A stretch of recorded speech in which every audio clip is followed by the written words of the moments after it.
என் wife எப்பவும் பாதி கண் மூடிதான் தூங்குறா. Any problem sir? கண்கள் பாதி திறந்த நிலையிலே உறங்குகிறார் அல்லவா?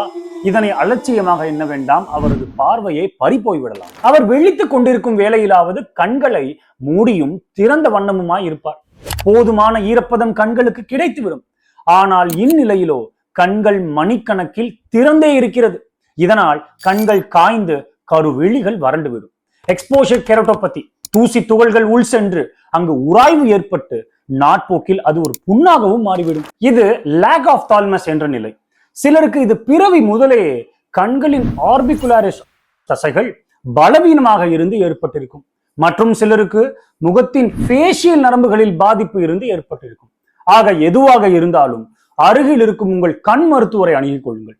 இவ்வறிவுரையை நீங்கள் உதாசீனப்படுத்தினால் ஏதும் அசம்பாவிதம் நடந்துவிடும். நன்றி.